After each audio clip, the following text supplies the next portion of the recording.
Fans questions, got a few fans questions for Bradley Lofthouse. What is wrong with the Leeds squad? On paper, Leeds have a top 4 capable squad but have simply not been performing well enough. Is it a morale issue or simply a training stroke coaching issue?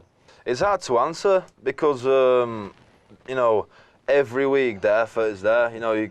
Everyone gives 110% and no one goes out on the field, thinking, we're not going to try or we don't want to win. I think we just kind of struggle to perform as a team and get a full 80-minute performance.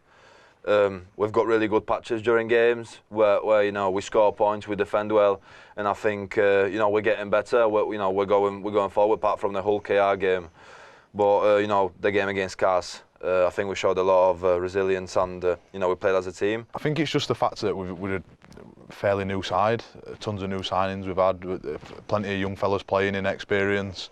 And obviously it all comes in time. The more games we play together, the better we're going to get. I think it was we always speak about brotherhood now, just wanting to play with a bloke next to you and wanting to defend for him and want him to save that try or push on his outside and help him out. So I think we've just got that really strong now. So I think we'll be all right for the rest of the year. Matthew Leaf says, how do you feel the new signings of the past few weeks are fitting in?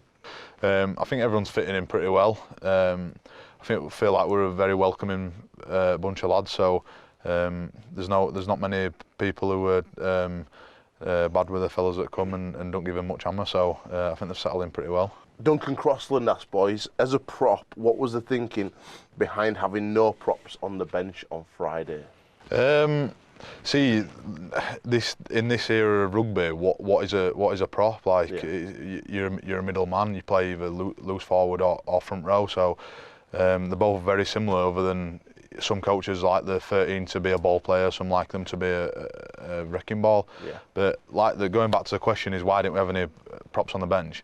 We did have people on the bench who can play front row, but also can play. Just on the back of what Cam says, I feel like the team, even the bench, you said there were no props, but the lads that were, on the bench, they did a great job, against Cars, against big men, and I think, you can't take that away from them, that, the bench was strong, and they deal very well, with the big fellas, like you say, so, you don't need the big fellas, you can have lads that have the same impact, that are not as big.